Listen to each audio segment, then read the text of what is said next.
Buenos días, muy buenos días, buenas y santas sean las de Dios. Gracias por recibirnos en este miércoles 9, un día en que es muy apropiado aquel graffiti de Palermo que dice que cuando nos sabíamos todas las respuestas, pues nos cambiaron las preguntas. La verdad es que el país, Estados Unidos, Europa, qué complicado.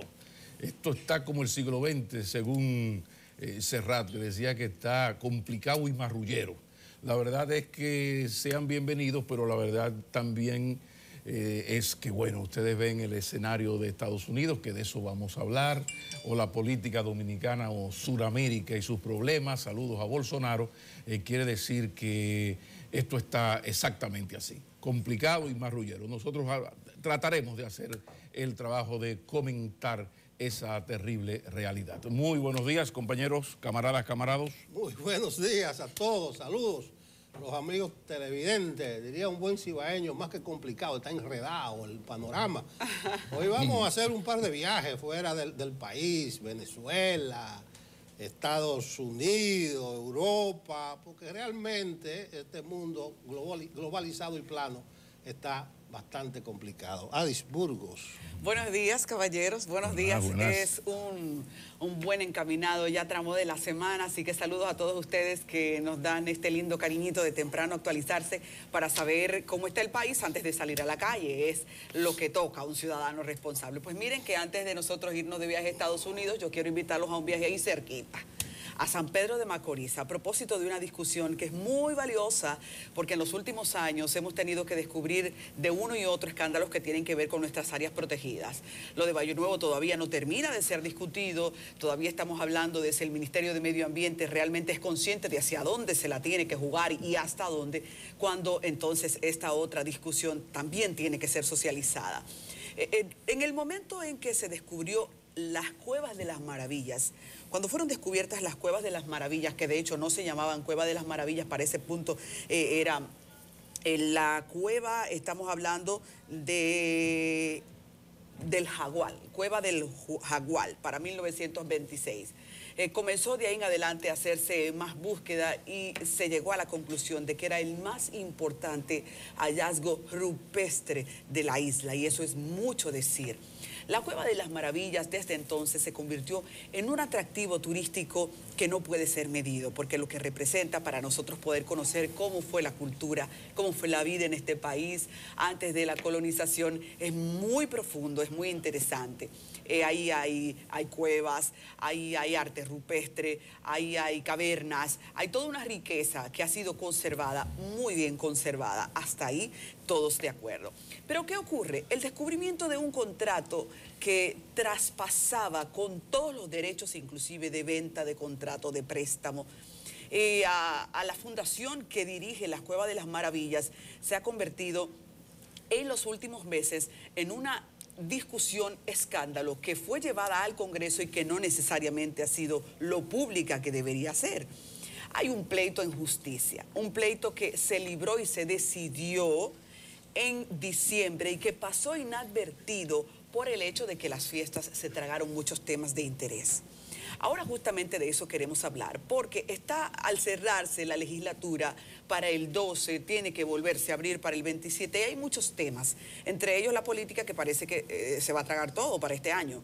Pero, ¿a quién le vamos a dejar un valor como este, que según el análisis del contrato es nulo de toda nulidad porque viola la Constitución y cerca de 7 leyes que en su contexto prohíben que un área protegida sea transferida? ¿Qué es lo que ocurre? Miren, el tema de la propiedad ahí ha sido discutido supuestamente para una protección. Esas eran tierras del CEA. Ustedes saben que se han estado rifando hace varias décadas las tierras del Consejo Estatal del Azúcar, bajo el argumento de que hay que proteger esas tierras y que la manera de protegerlas es entregarlas a un patronato que las garantice. Entonces se hace esta dación, se entrega. Pero es necesario entregarlas para que sean protegidas. El patronato de Cueva de las Maravillas privilegia un anillo que prácticamente sería la herencia familiar de ese grupo para los fines de lo que especifica. Dame por favor el primer gráfico para que la gente vea lo que dice este contrato, que lesiona el interés nacional, que entrega a un grupo que por bien que lo haya hecho ya se convierte en un grupo de particulares y desapodera al país como tal de una reserva de la especie de las Cuevas de las Maravillas. Dice, los miembros del patronato de la Cueva de las Maravillas permanecerán en sus cargos por tiempo indefinido. En caso de renuncia o muerte serán sustituidos por los demás miembros mediante consenso para asegurar así la continuidad e independencia del patronato.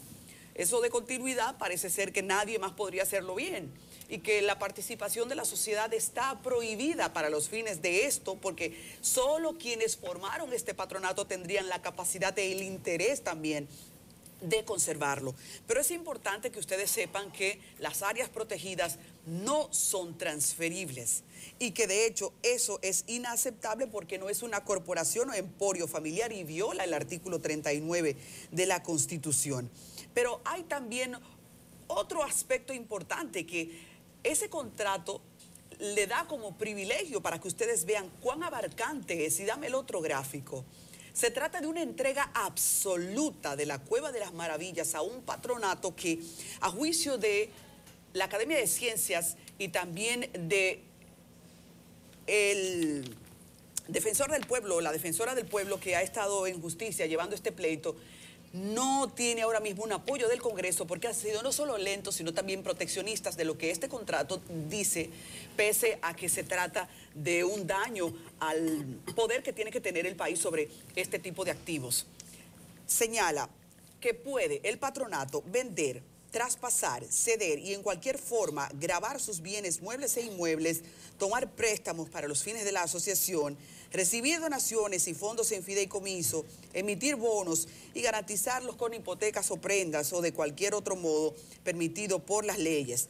También pueden emitir acciones en base al valor pecuniario, o sea, lo que representa económicamente esta reserva natural y que puede garantizar en la misma forma a través de cualquier transacción jurídica, o sea, prestar, vender, lo mismo que decía, ceder, traspasar, tomar préstamos en función de eso. Y eso viola la Constitución igualmente. Les voy a citar de una manera rápida todo lo que viola ese contrato, que en el Congreso ahora tiene que ser nulado. Lo que ahora mismo se espera es eso, que el Congreso asuma radicalmente la nulidad de este contrato porque desapodera, repito, al país de un activo que es la más importante reserva para nosotros conocer cómo fue esta isla en el modo precolombino. Y díganme si una reserva de esta especie, de manera razonable, puede ser entregada independientemente de que ellos la puedan cuidar. Es un activo del país. Miren, viola la Constitución, que en sus artículos 16, 64 y 66 señala que las áreas protegidas son inalienables e intransferibles. Viola la ley 204-04 de áreas protegidas, que también señala lo mismo, y que las áreas protegidas son un activo que debe de controlar en toda su especie el gobierno, o sea, la cosa pública, independientemente de que muchas áreas protegidas para su real y correcta administración también tienen el liderazgo de un apoyo civil o empresarial, pero nunca en dación. La violación también es de la ley 6400 de medio ambiente, la 4100 sobre cultura, la 318 sobre patrimonio cultural. Viola igualmente la ley 564 sobre protección y conservación de los objetos etnológicos y arqueológicos. Nosotros aplaudimos que el patronato hasta ahora lo ha hecho bien, pero la solicitud, independientemente de quién viniera, es muy ambiciosa y dañina al interés común de la República Dominicana. Ahora, ¿qué se espera que sea en esta legislatura que ya está terminando, para lo cual estaríamos rápido y podemos pedirle que para la que ahora debe empezar el 27 de febrero, se empantalone el Congreso y tome determinada decisión sobre la nulidad de este contrato, que no significa que esa fundación va a salir de ahí, sino que quede claro quién tiene la titularidad de qué y quién hace qué, porque se trata de una reserva que históricamente tenemos que preservar. Ahí terminamos porque pienso que lo de la Cueva de las Maravillas es algo de lo que todos tenemos en algún sentido pertenencia de que nos representa. Y si nos representa a todos y si es de todos, cóntrale, qué pena y qué descarado que nosotros descubramos en el camino que el Congreso va haciendo entregas como otras tantas se han hecho de la cosa pública de esta manera. Bien. Bueno, y lo único que yo puedo agregar a tu comentario es que ahí en ese patronato hay mucha gente seria, respetable. Independientemente de las violaciones constitucionales que existan, que probablemente en lo personal no le mueva ningún interés particular o pecuniario para el respecto. Pero esperemos el Congreso, como tú dices, será ya cuestión de la próxima legislatura, porque es muy improbable que de aquí al próximo viernes, que cierra la actual, se pueda tratar nada. Hoy ya tenemos relaciones normales con China, Estados Unidos no ha seguido sazonando el tema y además están ya está el asiento en el Consejo de Seguridad. Incluso históricamente en este mes de enero la República Dominicana preside ese órgano de las Naciones Unidas, presidenta del Consejo de Seguridad. 15 naciones y están todos los poderosos del mundo en República Dominicana de comparona presidiendo las reuniones donde se discuten los grandes problemas del mundo. Pero yo considero que coherente con esa posición de junio del año pasado, la República Dominicana no debiera hacerse representar mañana al más alto nivel. ¿Qué quiere decir eso? Con la presencia del presidente Danilo Medina, que no debiera estar ahí. A muchos amigos míos yo sé que eso le irrita, le da escozor, le gritan, pero tiene lógica porque la República Dominicana no solo que votó en junio pasado declarando ilegítimas esas elecciones, sino que hizo causa común con gran parte de la comunidad internacional, con Estados Unidos, con la Unión Europea. Incluso, más recientemente, el viernes pasado, se reunió el Grupo de Lima. El Grupo de Lima está integrado por 14 países, 13 de Latinoamérica y Canadá. Y ese Grupo de Lima resolvió declarar ilegítimo el gobierno que se instala mañana. Nosotros no somos parte del Grupo de Lima, pero ahí ocurrió algo que me llamó la atención y que creo traza la pauta para lo que debe hacer nuestro país. México, que fue la primera oportunidad que tuvo Andrés Manuel López Obrador, su presidente, que apenas tiene un mes y día, la primera oportunidad de rescatar al México histórico, a la política internacional de respeto a la autodeterminación de los pueblos, al derecho de asilo que ha caracterizado a México toda su vida.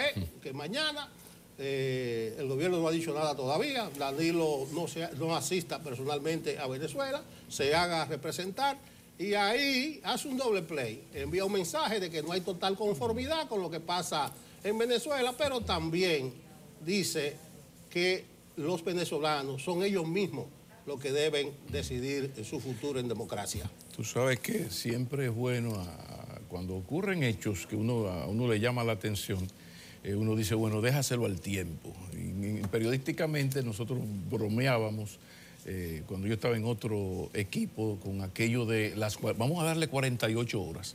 Cuando la República Dominicana sorprendió a todo el mundo con esto de apoyar la propuesta, la declaración como ilegítimo a ese gobierno de Maduro recién electo, a todo el mundo le llamó la atención.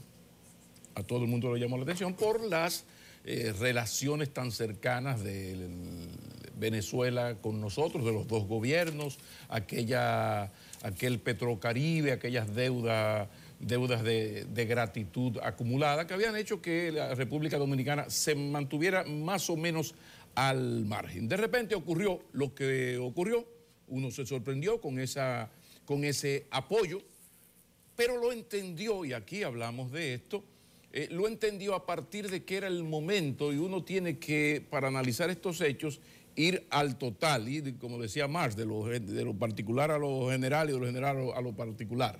Y dice, bueno, ¿en qué momento ocurre la firma de esta declaración de ilegitimidad del gobierno de Maduro? En el momento en que también la República Dominicana nos sorprendió y de la noche a la mañana pasó Miguel Vargas por Nueva York. En Nueva York se le desapareció a los PRDistas y apareció en China. en las diligencias con el gobierno chino. Aquel palo que dio la República Dominicana, porque uno personalmente había apoyado y lo que había dicho que es raro que esto no se había concretizado. Incluso uno manejaba información de que en los últimos años esto no se había concretizado, no por el interés, falta de interés del gobierno dominicano, sino por una estrategia del gobierno chino frente al gobierno de Taiwán, que llegaron a partir del 2015 a cierto nivel de entendimiento. Vamos a dejar las cosas como están, no me aceptes que otros países establezcan relaciones contigo y yo, Taiwán, me quedo más o menos tranquilo. Fue una época de luna de miel en la cual Taiwán recibió millones de turistas de parte de China continental. De repente, República Dominicana, ya lo saben, pues establece relaciones. ¿Cómo? Con el nivel de dependencia política, económica de la República Dominicana. Un país cuya segunda provincia es Nueva York y la tercera Boston. Qué raro. Bueno, había que enfriarse. Dice, bueno, tú de repente me has sorprendido. A los norteamericanos no los sorprende nadie, ¿no? Pero bueno, de repente de Dominicana me ha sorprendido.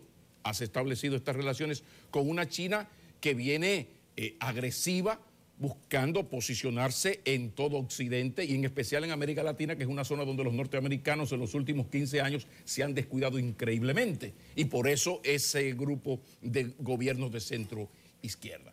Entonces, fruto de esa situación, la República Dominicana da ese paso, pero República Dominicana estaba caliente. Para enfriarse, nos sorprende a todos y firma esto.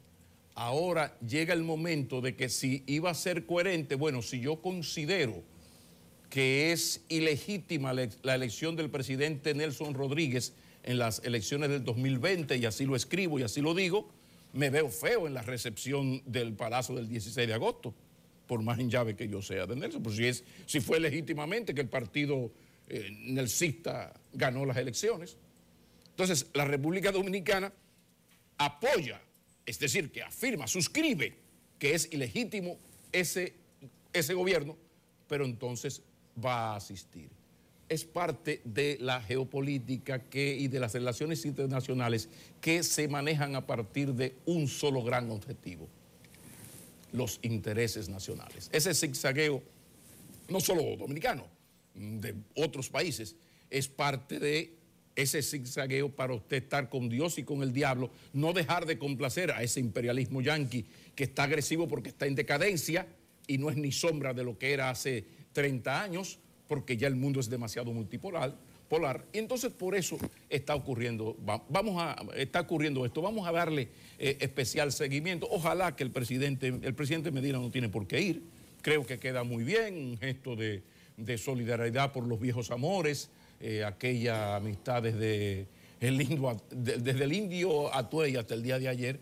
Hay un vínculo especial. Los dominicanos somos débiles con cubanos y venezolanos, porque hay una relación, para no hablar de Puerto Rico y aquello de Martí, de que Cuba y Puerto Rico son de un pájaro a las dos alas. Y alguien dijo, sí, pero recuérdate que Santo Domingo es el corazón de eso. Entonces, en todo este asunto, creo que lo correcto, y vamos a esperar, vamos a averiguar, sería que como mucho demasiado, casi demasiado, porque también podría ir el embajador y sería una señal de estoy cumpliendo, pero no va ni siquiera el canciller. Pero ya veremos. Pero miren, se supone que la reacción ante un problema debe guardar relación con la magnitud y la importancia de ese problema. Señores, y vamos a teorizar más, vamos a invitar más a Luis Carvajal, a los especialistas, los que saben de este asunto de la ecología, para hablar de la bendita importancia de Valle Nuevo. Yo creo que no se puede teorizar más. La importancia que tiene Valle Nuevo para la ecología, el medio ambiente, para la República Dominicana. Hace 40 años que ya se había advertido que las guerras del siglo XXI iban a ser por agua y por ahí andamos. Entonces, ustedes saben, no voy a repetir lo que está ocurriendo con Valle Nuevo. ¿Y qué pasa? Porque ya se sabe que parte del problema es que hay unos señores dominicanos, nacidos y criados en la República Dominicana, que entran en negocios con indocumentados y le dice, métete ahí a cultivar, a acabar con esa, hazme una tumba, una vaina por ahí, que vamos al 50-50, al 50%. Pero es ilegal y no son miles los empleadores, quiero decir. Se habla entre 2.000 y 3.000 ciudadanos haitianos indocumentados, la inmensa mayoría, que están haciendo eso. Pero, ¿dónde está el punto? O los dominicanos que contratan, porque yo siempre he dicho aquí, que hay un grupo de haitianos haciendo tal cosa. No. Esos señores no cruzaron el masacre y buscaron una camiona y llegaron a un sitio a deforestar esa montaña. No, son mafias cívico-militares que todo el mundo más o menos conoce. Un empresario que quiere hacer eso, consigue a estos señores, si algunos ya están incluso en el país, y los traen. Pero eso lo sabe la seguridad del Estado, el Ministerio de Interior, la policía, hasta la Virgencita de la Altagracia, ¿sabes? Entonces, si Valle Nuevo es tan fundamental que eso no entra en discusión, ¿qué tiene que pasar para que se actúe en ese sentido? Porque la solución no va solamente por agarrar los 2.500 y sacarlos, que las mismas mafias vuelven y lo entran pasado mañana. No, es ir al empleador. Y como son relativamente pocos, eso es hablar de tú a tú. Mira, yo tengo aquí una vaina que se llama el Código Laboral. Yo tengo aquí una cosa, se llama el Código, aquí están las leyes dominicanas, yo soy el Estado Dominicano. Y tú me estás fuñendo el alma de la República Dominicana en lo que tiene que ver con agua. Con agua. Eso, vamos a ver qué vamos a hacer tú y yo. O sea, pero no pasa nada. No pasa nada. O sea, aquí ustedes vieron la reacción del vocero oficial. O sea, no pasa, o sea, el gobierno se la está comiendo, está acabando, sí, pero como dice un chiste, no, pero será con tu vida que tú estás acabando. En el tema migratorio. Entonces, esto de Valle Nuevo es mucho, demasiado. Fuera eso, una buena, saludos Banco Central, que nos regala de vez en cuando estas buenas nuevas, que uno saborea mucho aquí, porque las malas son demasiadas. Entonces uno tiene que estar, porque esto no está fácil. Resulta que la inflación del año pasado, el Banco Central, el Centro de Estudio del Banco Central, había determinado que minutos más, minutos menos, andaba por 1,3. Oiga, qué nivel de inflación. Qué maravilla, Goyo, qué maravilla. Pues resulta que ahora se ha corregido y dice, no. Ya tomando en cuenta las últimas semanas que faltaban, 0 mata 0, 3 que llevaba 16, no es 1.3, 1.17. Y esa es una muy buena noticia, porque ese es un elemento fundamental para esa estabilidad macroeconómica, para ese buen ambiente, para hacer negocios, para invertir, que es lo que explica la buena gestión macroeconómica del Estado y del gobierno. Entonces a mí me parece fundamental, como me parece fundamental, atención a los señores de Falpo, a la izquierda termocefálica de vocación terrorista y vandálica. Así se hace. Mire, hay una cosa que se llama la Asociación Nacional de Empresas e Industrias de Herrera. Ellos leyeron el informe y las declaraciones del gobernador del Banco Central sobre que el modelo económico no había por qué cambiarlo, sino hacerle ajustes y aplicar la Ley de Estrategia Nacional de Desarrollo y otros mandatos que tiene el Estado Dominicano en su mano. Eso dice el Banco Central. Entonces, ¿qué hacen estos señores? No cogen excrementos y van y se lo lanzan al Banco Central, sino que hacen lo que buscan a sus economistas. El mismo presidente Taveras Guzmán es economista, y hacen un documento donde critican y dan argumentos de por qué ellos creen que sí debe cambiarse. Pero al presentar esos 8 argumentos, dan una serie de datos sumamente valiosos. ¿Para qué?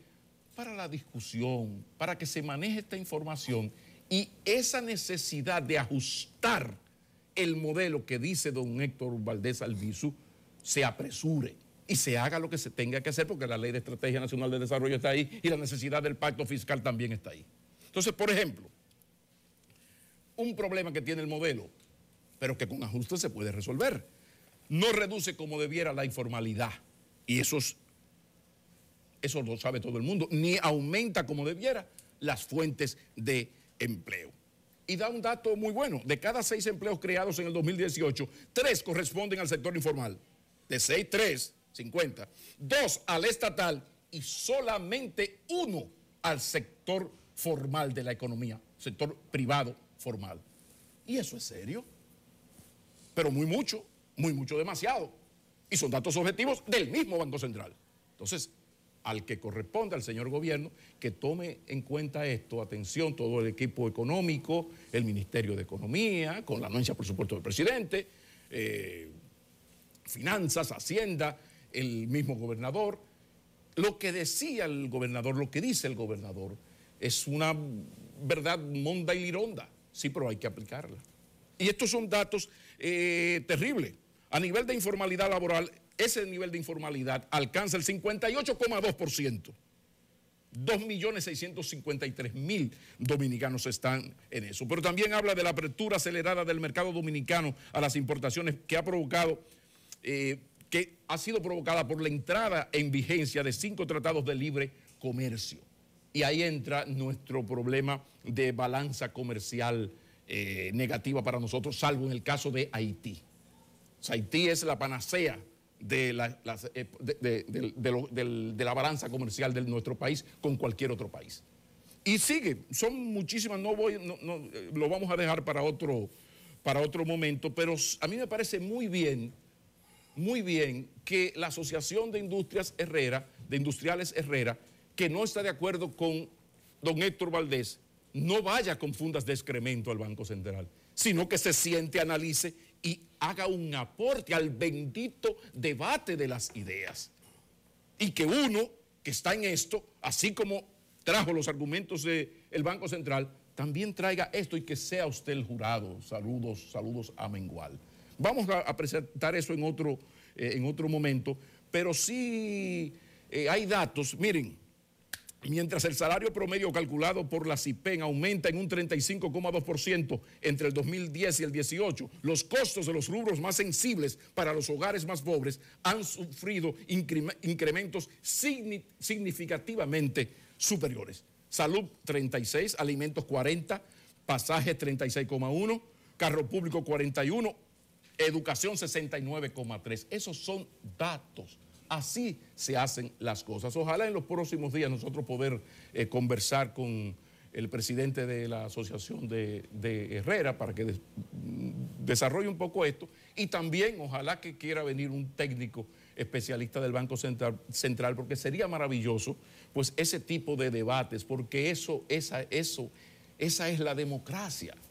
Lo que pasa es que aquí hay gente que confunde sus opiniones y deseos con la bendita realidad.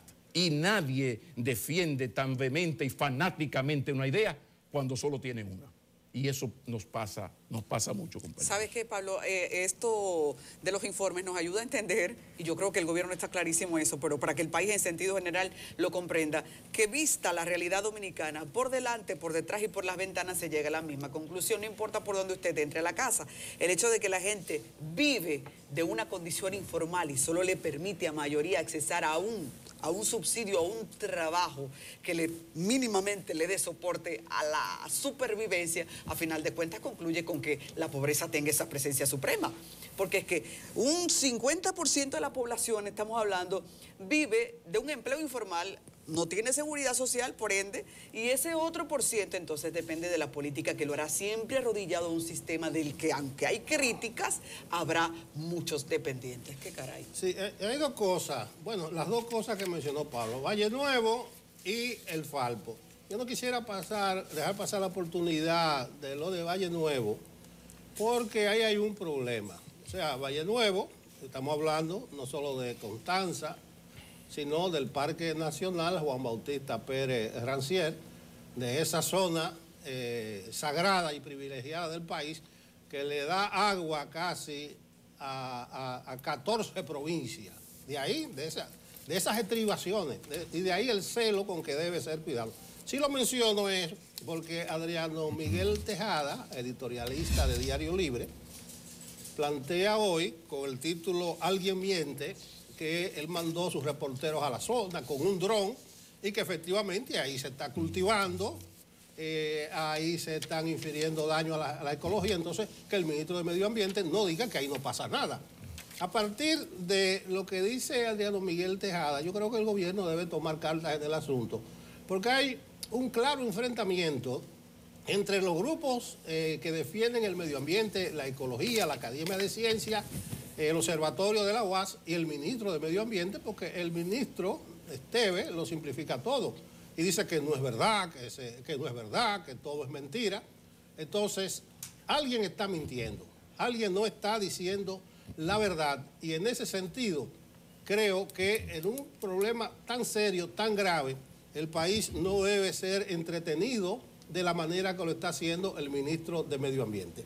Lo otro es lo del Falpo, Pablo Macchini. Sí. El Listín Diario y El Día también hicieron la tarea y lo confirmaron. Vaya la mención también para el Listín y El Día. Lo del Falpo, yo decía ayer que hay dos Falpos, que es el Falpo de San Francisco, el del Cibao, el que tira piedras y bombas, y el Falpo, que depende del Frente Amplio, que fue el que hizo el embarre de la Suprema Corte de Justicia.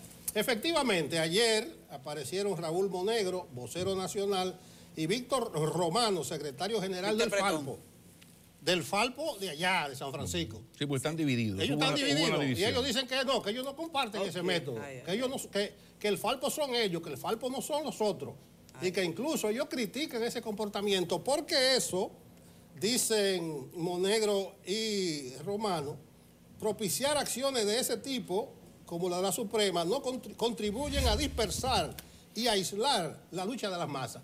Yo no creo que lo que hace el Falpo de San Francisco, porque ahora sí es fácil, antes la gente no sabía que hay dos Falpos, ahora puede decir el Falpo de San Francisco que tira piedra y el Falpo de aquí de la capital que tira otras cosas.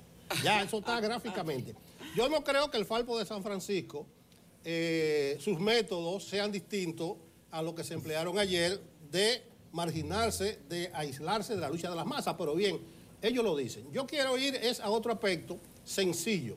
Las reacciones se han estado dividiendo y hay muchas reacciones que, para no criticar la acción, esa insolencia, lo que están diciendo es que sería un abuso, un atropello, declarar prisión contra esos jóvenes. No, yo también estoy de acuerdo de que no se declare prisión, pero que se condene el hecho. ¿Por qué no debe haber prisión? Es sencillo, ahí puede haber garantía económica, presentación periódica, lo que se dice, ese tipo de cuestión. Pero nada de eso de prisión ni va a resolver. Sí, yo creo que debe seguir el proceso. Ni siquiera eso que se pone que impedimento de salida del país. No, ¿y para qué? Porque lo que dice ese dirigente que está ahí, Gabriel, ese no va a salir del país hasta que no se haga su revolución. En los términos que él habla, ahí no hay problema. Ninguno se va a ir del país. Bien, creo que es momento de la pausa. A propósito del Falpo, tenemos hoy por ahí a Fidel Santana en una de las entrevistas del día, que va a aclararnos muchas cosas de estos dos Falpos y qué opina el Frente Amplio de la acción de ese apéndice. Sí, pero también es importante que quede claro una cosa, son dos niveles aquí. Aquí hay un asunto de protestar y de la insatisfacción de ese grupo por lo que es hoy la justicia dominicana. Entonces tiene todo el derecho y hasta compartimos parte de esas críticas al sistema judicial, al Estado y al gobierno dominicano. Entonces manden a parir al santo gobierno, al sistema de justicia, hagan lo que yo decía, un estudio y vengan aquí, acaben con la justicia, porque eso es la democracia, con argumentos. Mira, Macchini, esto así, así. Ahora, es que son dos niveles, es que eso no se puede permitir. O sea, una cosa es, yo estoy en contra de lo que está pasando con la justicia y protesto, y ahí está la Marcha Verde. Ahora, eso no, y un dato, una vez a mí alguien me ofendió, y yo no respondo insultos, pero mencionó a los viejos míos. Y yo escribí un asunto que decía, con la familia no. O sea, uno está curado de que lo insulta, pero con la familia, con los viejos no. Entonces, le voy a decir a esos señores y a quien corresponda, con la bandera no. O sea, con la bandera no. Y eso, ellos estaban lanzando excrementos al Palacio de Justicia y había una bandera y la entollaron. Entonces yo creo que sí, díganle 40 vainas a los PLDistas y digan una cosa, sí. Pero con la bandera no, así no. La justicia, bueno, ahí hay unas leyes, hay un código penal, que se haga lo que se tenga que hacer con la justicia en la mano, que no se le respeten sus derechos ciudadanos, los humanos, los izquierdos y derechos humanos, lo que sea, pero con la bandera no. Vamos a la pausa.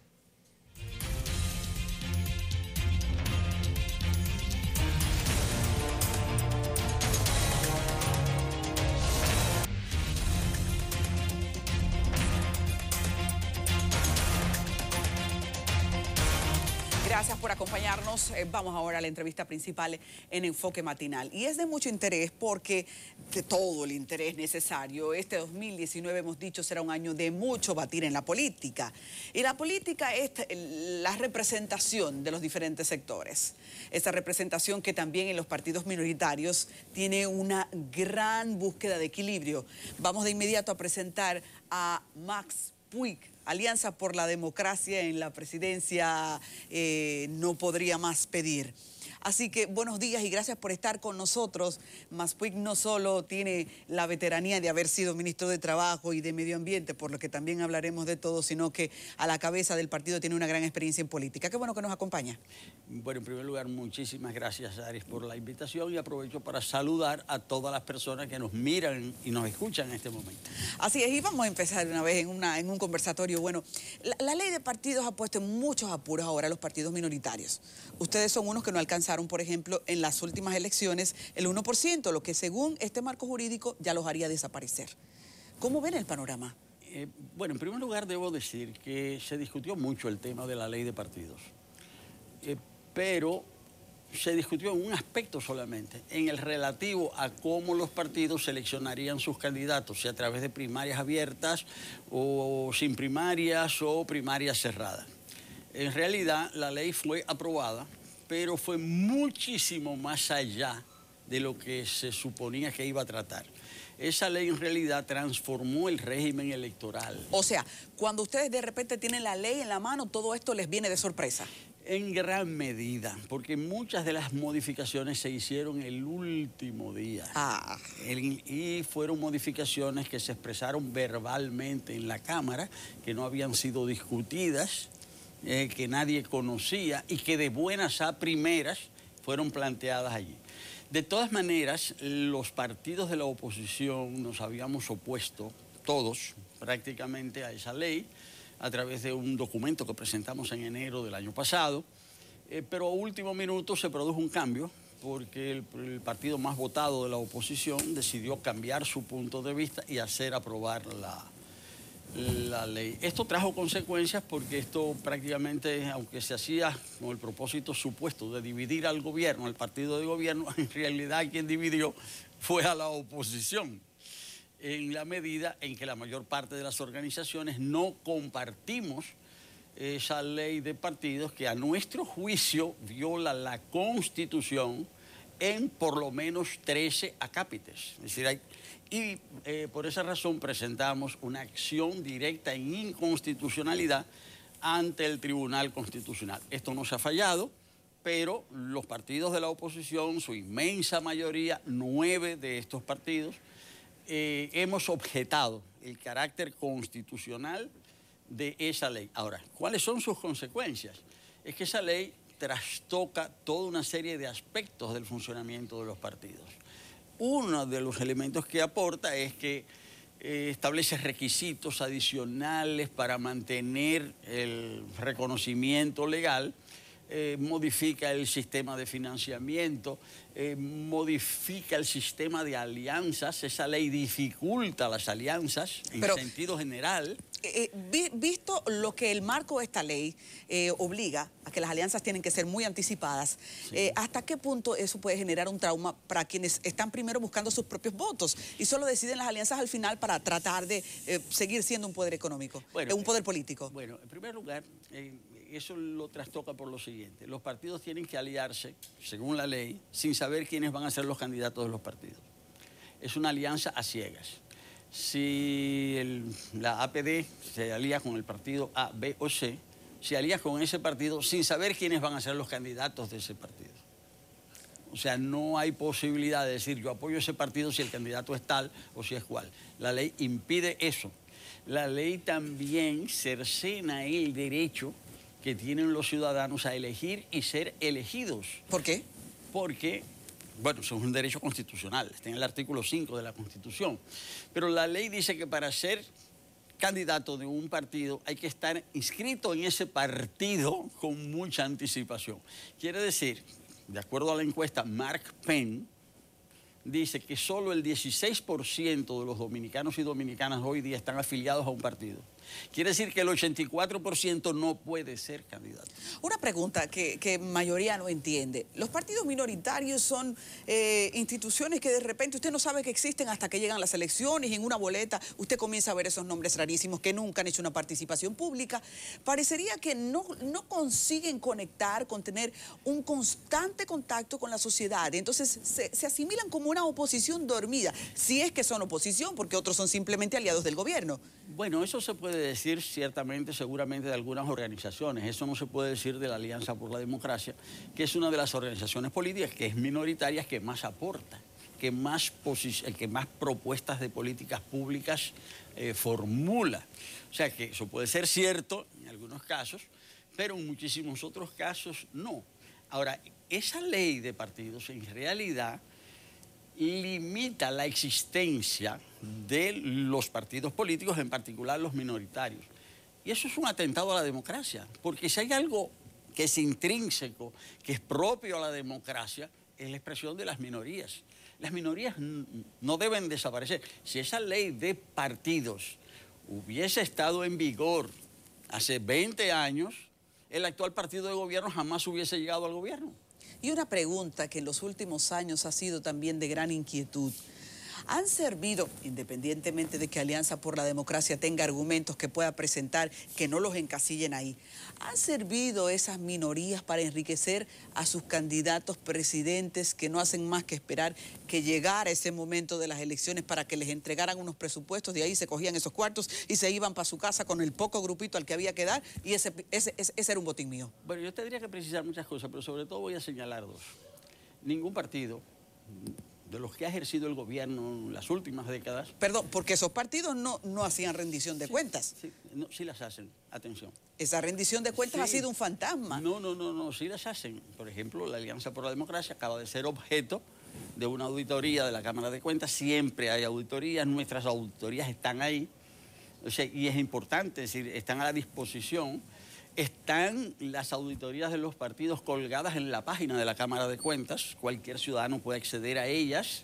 O sea que la rendición de cuentas está ahí. ¿Para todos ha sido siempre así? Sí, está ahí, está colgada. Está colgada. Lo que pasa es que obviamente si la gente no sabe que está colgada, pero hoy con las redes es muy fácil, es decir, acceder a la información. Esa es una cosa. Pero la otra es la siguiente. Ninguno de los partidos que ha accedido al gobierno en la función presidencial en las últimas décadas ha accedido sin el apoyo de los partidos minoritarios. No hay uno solo que haya ganado solo. Siempre los partidos que han ganado la presidencia de la República han ganado esa presidencia con los votos que les han aportado los partidos minoritarios. Entonces, por más pequeño que sea un partido, ese partido ha jugado un papel en la construcción de la mayoría que gobierna. Y una pregunta, ¿cuál sería su análisis del panorama si se produce la reelección?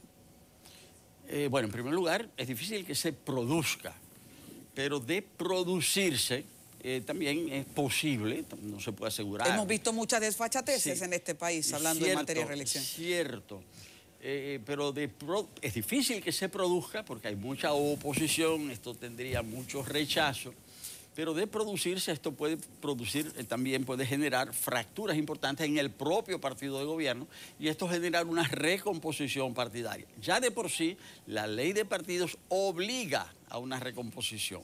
Nosotros, como Alianza por la Democracia, por ejemplo, la ley nos ha hecho que algunos de nuestros planes los tengamos que fortalecer, los tengamos que acelerar.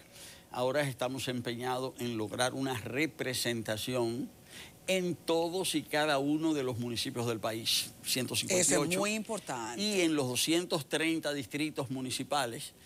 Y eso nos permitiría competir, se puede decir que desde el punto de vista legal, con las demás fuerzas políticas. Pero además, eso también ha hecho que estemos desarrollando muchas alianzas locales para fortalecer las filas del APD.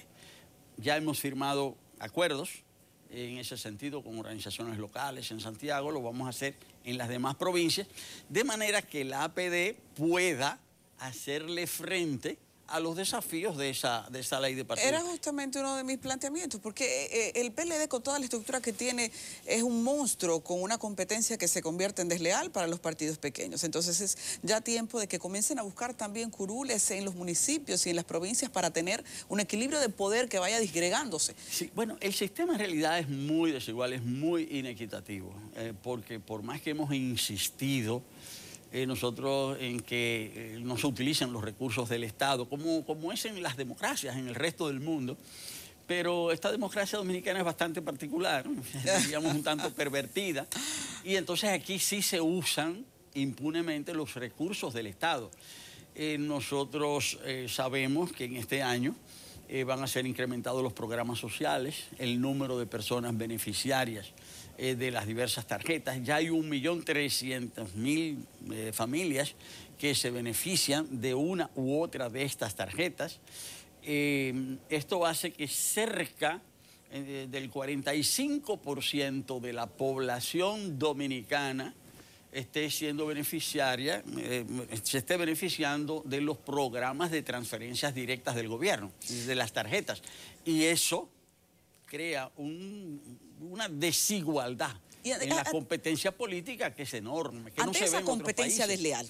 Totalmente. Visto así, tendríamos un PLD de manera eterna. Pero de alguna manera tienen que jugársela las instituciones, las agrupaciones políticas, los partidos. Esa realidad, ¿cómo ustedes la asumen para marcar sus estrategias? Sí. ¿Cómo puede el panorama político ahora recibir la acción, la actividad de ustedes y que se sienta con un monstruo PLD en el poder? Bien, en primer lugar tenemos un ejemplo cercano. Nosotros tenemos en América Latina un partido que tenía prácticamente 90 años en el gobierno, el Partido Revolucionario Institucional de México, con un sistema parecido al que ha instalado el PLD en la República Dominicana, un sistema de partido dominante, en el que los partidos de oposición existen, pero están debilitados, subordinados, infiltrados, comprados. Y a pesar de ese sistema tan tremendo que había en México, pues ese sistema fue desmontado. Y un partido recién creado, el Movimiento Morena, con 4 años de creado, barrió en las elecciones. Entonces hay que analizar por qué puede suceder eso. ¿Por qué un partido tan poderoso, con 90 años en el poder, que ha corrompido toda la sociedad, que controla los sindicatos, que controla los medios de comunicación, y sin embargo pudo ser desplazado del poder, es decir, en prácticamente una avalancha electoral? Entonces hay que estudiar fenómenos como ese para darse cuenta que ningún partido es eterno, porque lo que pasó en México puede perfectamente pasar aquí si sabemos estudiar el fenómeno y aprender la lección. ¿Está de acuerdo con la nueva modalidad de voto que sugiere y que está tratando ya de socializar la Junta Central Electoral? ¿Un voto totalmente digital y que pudiese utilizarse a partir de ya hasta las primarias? Mira, todo el tema es de garantías. Se sabía que en las elecciones pasadas el sistema de votación de los escáneres, se sabía que iba a ser un desastre. Y fue un desastre. Esa fue crónica, ¿verdad? Crónica de un caos electoral anunciado. Si se aborda con tiempo, si se dan las garantías, pues perfectamente se puede hacer. Ahora, ¿cuál es parte del problema? Hay países que tienen voto electrónico. Hay países que incluso fabrican sus maquinarias electrónicas electorales, el caso de Venezuela. Pero los partidos tenían y tienen acceso a la fábrica donde se construyen los equipos. Aquí el problema es que los delegados técnicos de los partidos no tienen acceso a la Junta. Entonces, si hay confianza, no hay ningún problema, pero para eso tiene que haber acceso. El problema es que en las elecciones pasadas, por ejemplo, el presidente de la Junta Central Electoral se negaba inclusive a recibir a los partidos políticos. Gravísimo. Ni siquiera recibirnos, que va a ser el tema de controlar. Obviamente tenemos una Junta Central Electoral más abierta, muy influida por el gobierno, cierto, porque tiene personas que militan en el partido de gobierno como miembros de la Junta, pero es una Junta más abierta y entonces sí se permite acceso, como debe ser en una democracia, es posible, efectivamente, que se establezcan sistemas electrónicos de votación y de conteo y de transmisión. Hablando de que la existencia de los partidos minoritarios ahora mismo esté en un hilo, y que es una pena porque lo que hablábamos, las minorías no pueden desaparecer. No han desaparecido en los países que van más desarrollados, en los nuestros que apenas tratamos de construir ese balance menos. Entonces, ¿con quién tiene afinidad la Alianza por la Democracia para que comenzáramos a hablar de ideales de alianzas? Bueno, en primer lugar, no solo los partidos minoritarios están en un hilo. El partido de gobierno está en un hilo, por más fuerte que parezca ser, por las mismas divisiones que hay en su seno, por las denuncias de corrupción de un sector con respecto al otro sector. Desde ese punto de vista hay una gran pérdida de legitimidad que hace que también el partido de gobierno está en un hilo. Todos estamos en un hilo ahora. Dentro de esa perspectiva de la pregunta, en el caso nuestro del APD, ya dije que estamos fortaleciendo nuestras filas mediante alianzas locales que fortalezcan nuestra membresía. Pero por eso pregunto, ¿con quién tiene afinidad de esas alianzas? ¿Con quién van por ahí? Pero, aparte de eso, nosotros formamos parte de un conjunto de partidos de la oposición, somos 9. No quiere decir que los 9 vayamos a establecer una coalición, pero estamos conversando para ver de qué manera el mayor número de entre nosotros puede hacer causa común.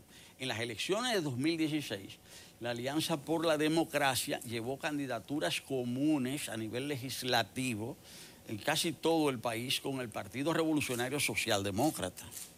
Llevamos candidaturas comunes con el Frente Amplio en la mitad de los municipios. Ese acuerdo electoral que hicimos en las elecciones de 2016, nuestra perspectiva es lograr que sea mucho más amplio ahora. Hay muchas candidaturas de la oposición, de partidos y de ciudadanos independientes que tienen muchas posibilidades electorales. Nosotros estamos valorando apoyarlos. Voy a poner un ejemplo muy concreto. Manuel Jiménez fue candidato a alcalde por Santo Domingo Este. Santo Domingo Este es el principal municipio del país en población. Manuel Jiménez fue el segundo más votado. Ya hay 2 partidos que les respaldan para ser candidato. Nosotros en la Alianza por la Democracia estamos estudiando la posibilidad de apoyarlo y es muy probable que lo hagamos. Entonces allí perfectamente puede ganar la oposición en la principal ciudad en población del país, tiene más de 1 millón de habitantes, la 10ª parte de los dominicanos y dominicanas están ahí y podemos perfectamente ganar porque él es una persona con todas las condiciones, una persona honesta, una persona seria, y eso mismo no solamente puede pasar en todo el país, sino que nosotros estamos trabajando en esa dirección y lo vamos a propiciar. Ahora todo esto está condicionado por lo que decida el Tribunal Superior Electoral, ¿verdad? Bueno, nosotros... 2 panoramas pueden ser. Que de todas maneras no sean favorecidos ustedes con los incidentes que han presentado sobre la ley de partidos y que el sistema se haga más antidemocrático. Desaparezca su personería jurídica. No. Eso nosotros no lo estamos contemplando porque si bien la ley es más estricta, nosotros estamos haciendo todo lo que va a ser no solamente para conservar la personería jurídica, sino para ser exitosos en el mayor número de demarcaciones y tratar de conformar una alianza realmente consistente que nos garantice los mayores niveles de éxito electoral. Además, lo que está en juego aquí no es la existencia de los partidos, pequeños o grandes, la democracia. Es que la ley de partidos ha constituido una regresión en términos democráticos, porque esa ley afecta a las libertades públicas, esa ley plantea penas de prisión por opiniones, esa ley, plantea que cualquier candidato, cualquier dirigente político pueda ir a la cárcel por decir una opinión. Y se sabe que los medios de comunicación están absolutamente en contra de esa restricción a la libertad de expresión. Se sabe también que esa ley restringe muchos derechos electorales de los que la República Dominicana había disfrutado. Entonces, esa ley es una ley regresiva en términos de derechos electorales. Entonces, lo que está en juego no es la existencia de los partidos, grandes o pequeños. Lo que está en juego es que en la República Dominicana haya democracia.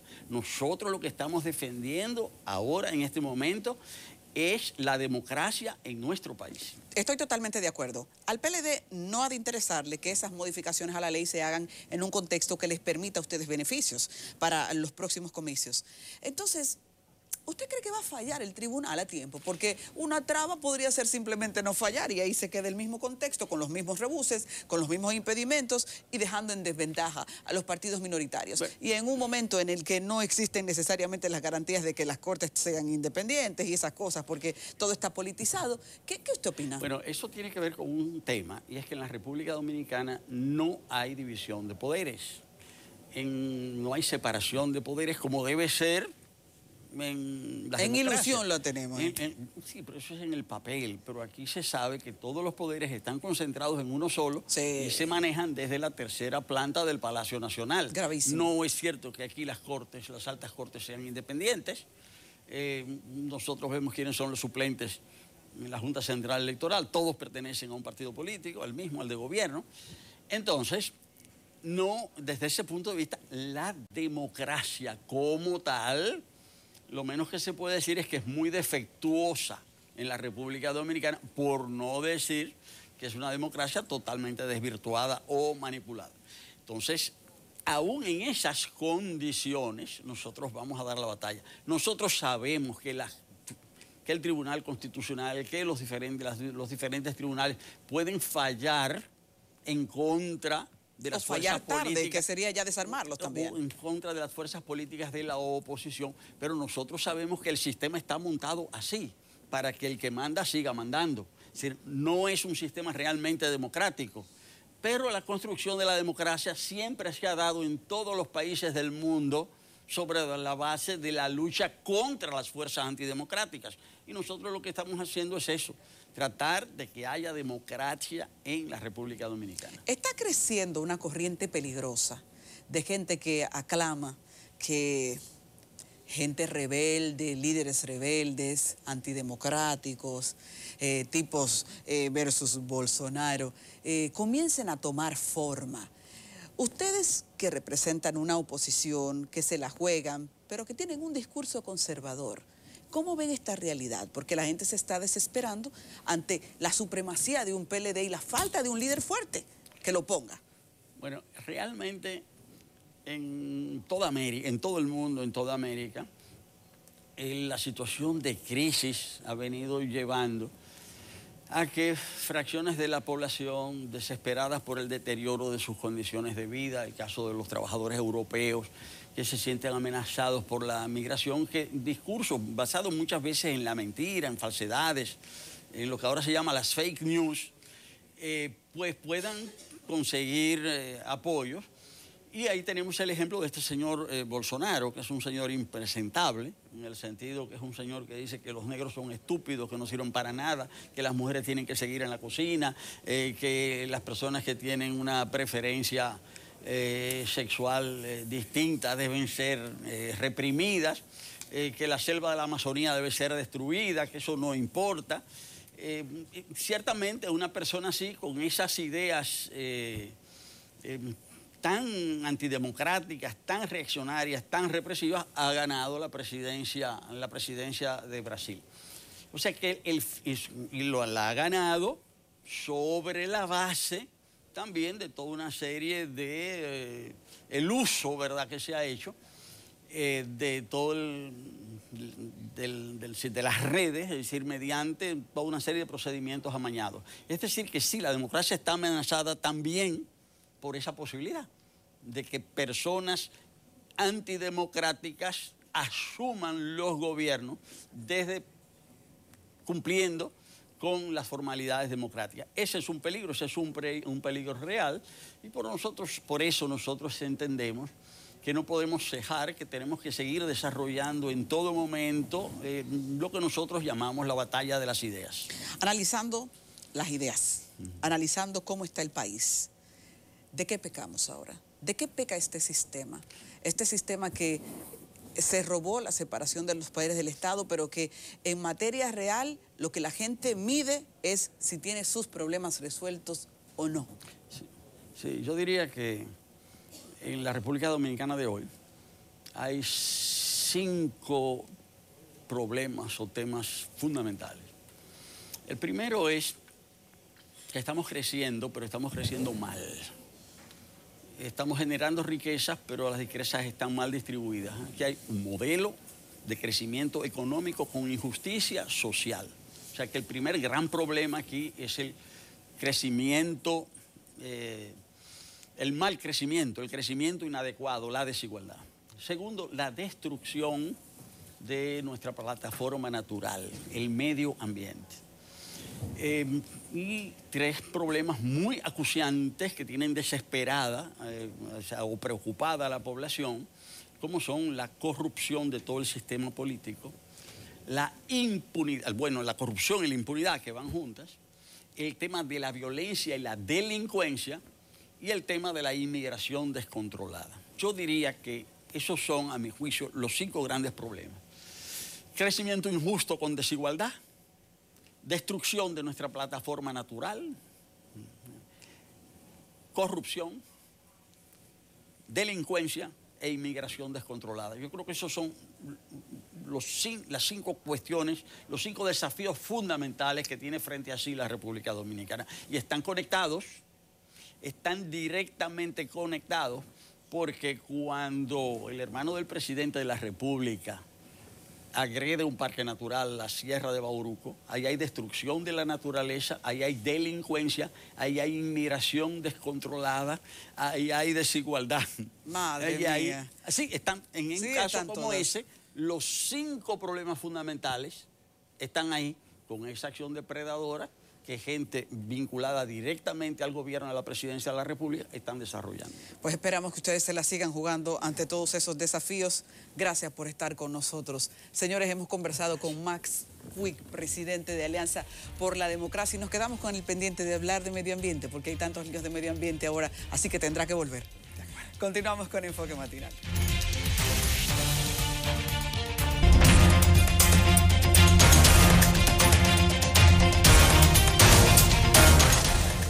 Continuamos aquí en Enfoque Matinal. Resulta que el presidente Trump habló ayer del tema, ya ustedes saben cuál es, la construcción del muro que separe a Estados Unidos de México, pero también se refirió al cierre del gobierno. Entonces es importante para nosotros conversar con un corresponsal acreditado de La Voz de América, Luis Facal, sobre todo esto que ocurrió ayer y que puede ocurrir en las próximas horas. Muy buenos días, Luis Facal, bienvenido. Muchas gracias, buenos días. Efectivamente, el presidente Donald Trump habló anoche en horario estelar en la televisión de Estados Unidos sobre el cierre del gobierno y sobre su plan para la construcción del muro fronterizo. Dijo que hay una crisis humanitaria y un grave problema de seguridad para el país con el cruce de la inmigración ilegal desde el lado mexicano hacia Estados Unidos. El presidente reiteró el pedido de $5.700 millones al Congreso para hacer el muro que ha prometido desde su campaña presidencial. Lo cierto es que Estados Unidos está entrando hoy en el día número 19 del cierre del gobierno. Esto por el desacuerdo que hay en el Congreso en cuanto al presupuesto, y eso incluye precisamente los $5.700 millones que Trump exige para la frontera, para el muro, y que los demócratas se oponen porque dicen que hay formas mejores de impedir el ingreso de la inmigración ilegal. Esto va a continuar hoy porque el presidente Trump ha dicho ayer mismo en el discurso, dijo que hoy esperaba en la Casa Blanca a los líderes demócratas, Charles Schumer del Senado y Nancy Pelosi de la Cámara de Representantes, pero también sabemos que el presidente tiene previsto reunirse en horas de la mañana con legisladores republicanos en el Congreso. Hay mucha expectativa en lo que pueda suceder porque, como decía, en el día 19 del cierre de gobierno hay mucha gente que ya está comenzando a sentir los efectos porque son casi 800.000 las personas que están suspendidas del trabajo o trabajando sin recibir el pago. Wow. Nelson. Luis, Nelson Rodríguez, de Enfoque Matinal. Yo quiero saber tu opinión al respecto. hay una parte de la gente que opina que dice que el cierre favorece a Donald Trump porque le permite mantener un discurso en su tema fuerte, la migración y la inseguridad. Pero también se dicen que cada día que pasa son más los ciudadanos norteamericanos perjudicados. ¿Qué tú crees que se está batiendo aquí? En realidad aquí la situación es que la mayoría de la gente, de la mayoría de los estadounidenses con los que hemos conversado en la calle, están pidiendo que se reabra el gobierno, porque la situación ya está llegando a un límite para muchas familias. En todo caso, las encuestas de opinión están diciendo que el presidente Trump es el responsable del cierre del gobierno. Ahora, lo cierto es que el Congreso de Estados Unidos no logró ponerse de acuerdo sobre este tema antes del plazo que tenía, ¿verdad?, para presentar el presupuesto. En todo caso, va a haber mucha discusión sobre esto. Esperemos que se pueda avanzar hoy en estas reuniones que mencionaba anteriormente sobre el presupuesto, ¿verdad?, entre Trump y los legisladores republicanos y entre Trump y los líderes demócratas de la Cámara. Luis, el tema de cómo va a verse esto en lo adelante, ¿hay algún tipo de encuesta, sondeo que se haya realizado para saber qué piensa la sociedad norteamericana de lo que está ocurriendo y cómo se visualiza desde La Voz de América los días por venir? Bueno, ciertamente empiezo por decirles que hay gran incertidumbre en todo Estados Unidos, en toda la población, por cuándo se va a reabrir el gobierno, por, como decía, la cantidad de gente que está trabajando sin recibir su pago y la implicación que esto tiene, no solo para las familias que no están recibiendo sus pagos, sino la economía en general, ¿verdad? Hay que recordar que muchas atracciones aquí en Washington, D.C. están cerradas. Los museos, como así también otras dependencias del gobierno que prestan servicios a los ciudadanos están cerradas, de modo que el impacto que esto pueda tener está por verse, ¿verdad? Una vez que se concluya el cierre del gobierno, se reabra las operaciones del gobierno, se podrá evaluar cuál ha sido, digamos, el costo que ha tenido esto para los estadounidenses. En cuanto a, por ejemplo, las expectativas del público es que debe cambiarse esta forma de lidiar con el presupuesto. Incluso ya hay dos legisladores, republicano y demócrata, que han presentado un proyecto de ley que dice que está destinado a que si no se aprueba el presupuesto en el plazo que deben aprobarlo, entonces ni los propios legisladores cobrarían su sueldo, porque en la actualidad, a pesar del cierre, los legisladores continúan percibiendo su pago. Y esto obviamente es visto totalmente injusto por parte de la ciudadanía. Muchísimas gracias. Gracias, Luis Falcál, de La Voz de América. Qué gravedad. 19 días paralizado el gobierno, cerrado el gobierno.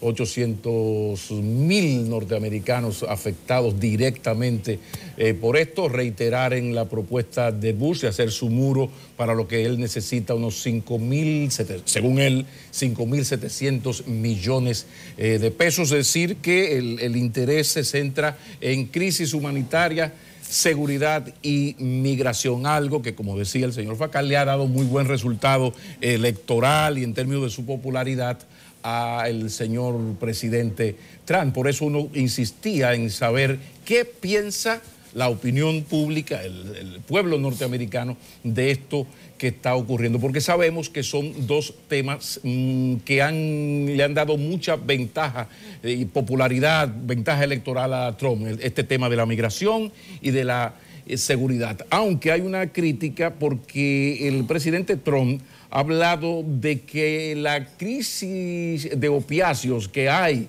en la sociedad estadounidense guarda relación con esto, algo que ha sido desmentido con datos por la prensa. Pero esas son de las prácticas de posverdad que utiliza mucho el presidente Trump. Yo digo algo que puede ser desmentido con datos, pero ya lo dije y mis seguidores ya lo van a creer y no le van a aceptar a ningún medio que me desmienta. Hay otro tema que tiene que ver que, por ejemplo, que él afirma que terroristas cruzan por la frontera para afectar a la sociedad norteamericana. Entonces el propio Departamento de Estado asegura, el Departamento de Estado de los Estados Unidos asegura que eso no es así. Por eso es la práctica de la posverdad que tan buen resultado le ha dado al presidente Bush. Yo creo Trump, que los norteamericanos deben irse acostumbrando a eso, porque hay un Congreso dividido. Recuerden que los demócratas se alzaron con la mayoría de los 435 miembros de la Cámara de Representantes,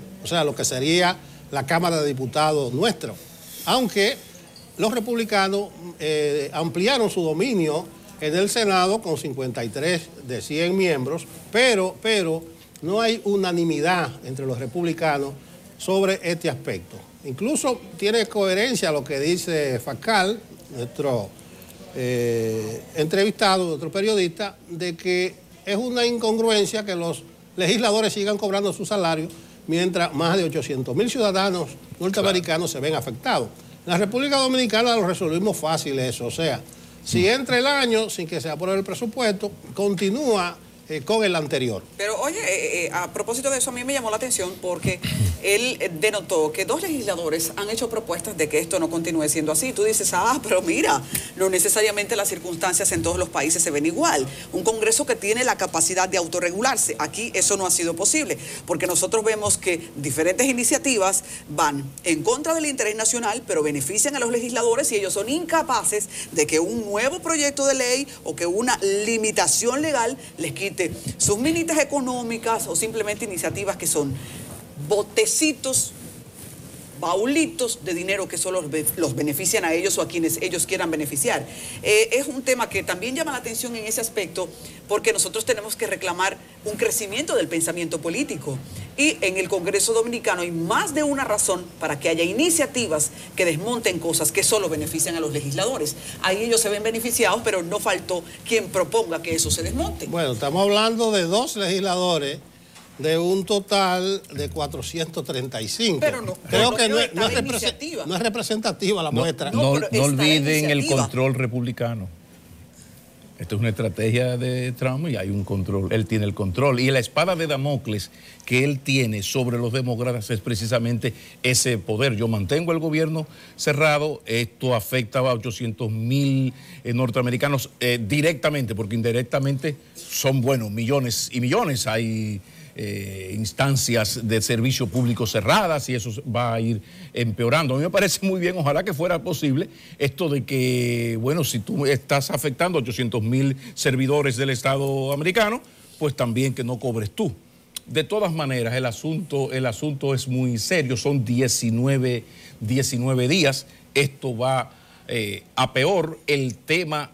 Por eso hay que averiguar, ese es un dato importante, o sea, cómo está la lucha de la opinión pública, o sea, qué piensa el público norteamericano, el pueblo norteamericano de lo que está ocurriendo. Personalmente a mí me gustaría saber por dónde van esos tiros, porque hay que recordar lo determinante que es la vida política interna de los Estados Unidos hacia el resto de nuestros países. O sea, eso es importante tomarlo en cuenta. A mí me gusta la lógica de Donald Trump, que él dice que los culpables de la situación son los demócratas, porque él tiene una propuesta, que le den 5.700 millones de dólares para él construir su muro, pero que los demócratas no dicen nada, solamente que se oponen a que se dé esa asignación. Y segundo, que era lo que le preguntaba a Fakal, Trump mantiene una coherencia grande de su discurso. En este tema, como cuando la caravana, como cuando la firma del Pacto Migratorio Mundial, él insiste en la misma política.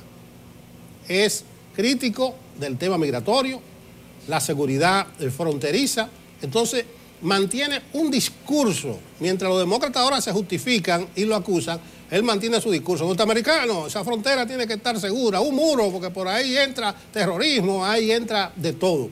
Pero está la otra parte de la moneda, y ahí coincido con el señor McKinney, de ver el termómetro de la opinión pública, porque ¿qué es lo que está cerrado? Están cerradas las oficinas de correo, en los museos. La mayoría de instituciones públicas no están dando servicio porque no tienen presupuesto.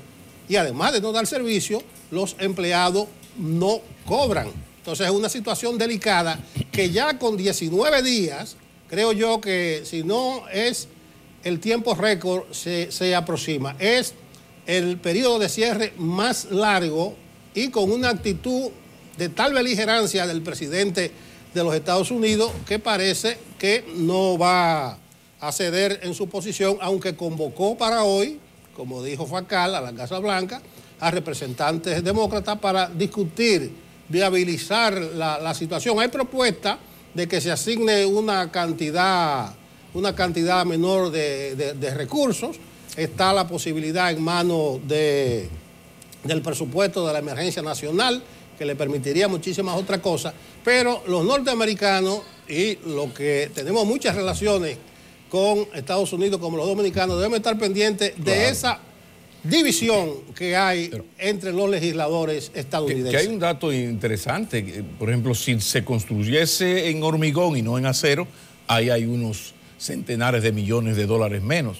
Entonces vamos a ver en qué termina esta negociación, pero lo preocupante es que, insisto, hasta que no se demuestre demoscópicamente que la opinión pública está en contra del presidente Trump y su estrategia, va a ser difícil porque los argumentos centrales de Trump, que no los ha variado, han sido muy provechosos. O sea, yo tengo que hacer un muro porque por aquí entran narcotraficantes, delincuentes y hasta terroristas. La verdad es lo menos importante en época de la posverdad. Es decir, que esto hay que darle especial seguimiento, no solo por el pueblo norteamericano, pero recuerden que cuando en Estados Unidos se tose, aquí nos da un catarro del caray. Vamos a la pausa.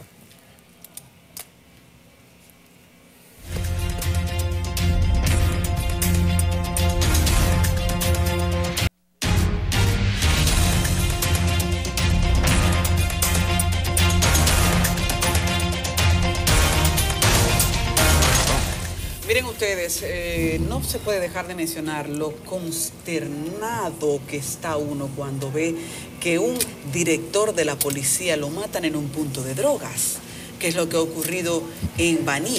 Hay muchísimas preguntas sobre esa circunstancia, pero pienso que no hay dudas de que nosotros estamos ante un imponente micro y narcotráfico que tiene en muchos aspectos arrodillada la lucha. Tiene que demostrar la policía que no está arrodillada. Sin ofender, porque los muertos no se ofenden y es insultante, inclusive a la memoria de alguien que estaba haciendo su trabajo. Hay muchas preguntas, repito. El comandante sabía que ahí había un punto de drogas, pero él estaba supervisando la zona. Yo no entiendo, porque se hacen inspecciones temporarias ahí, dijo el jefe de la policía. No entiendo que se inspeccione un punto de droga, porque ahí lo que hay que hacer es ejecutar lo que dice la ley. Pero se ha dicho que era un comandante que hacía su trabajo, que se la jugaba. Ahora una investigación posteriormente debe de buscar a los que ejecutaron a ese comandante y darle lo suyo. Ayer llamó la atención como el director regional de la policía lamentó que se entregara el supuesto dueño del punto de droga, porque en el idioma de las armas, si usted mata a un policía, usted lo van a matar y no hay que ser adivino para entenderlo. Así que por eso él lamentó que se entregó el dueño del punto de drogas, porque dijeron que ese era el dueño del punto de drogas. Así que uno mantiene el presunto porque ese es el idioma periodístico. Pero el tema de la lucha de la droga en los barrios tiene a la gente atormentada. Y a quienes observamos para presentarles a ustedes esos hechos, como sabemos mucho, también nos atormenta doblemente.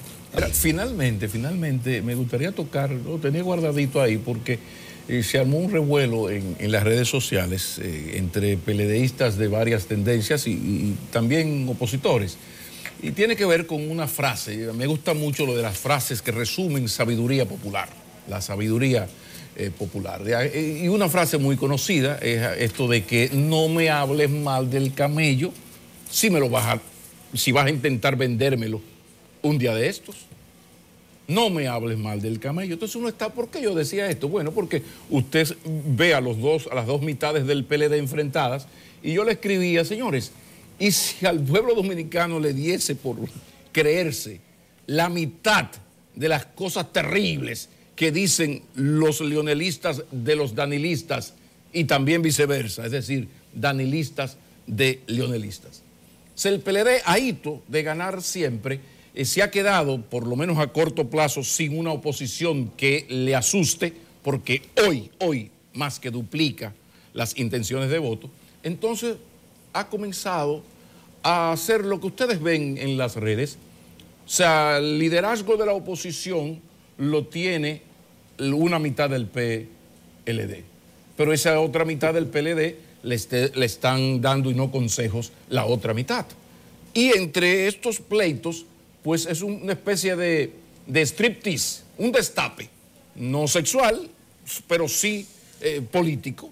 Entonces tú te vas enterando, o sea, las mayores críticas e incluso los datos, chismes, verdades, medias verdades o calumnias enteras, usted la conoce, no es un PRMista que viene aquí o en redes sociales y no escribe tal cosa, son los propios PLDistas. Entonces cuando yo escribo, no vas a poder vender el camello, no vas a poder vender el camello, piensa que yo le estoy diciendo de vender al gobierno de Danilo Medina. No, es el camello del 2020.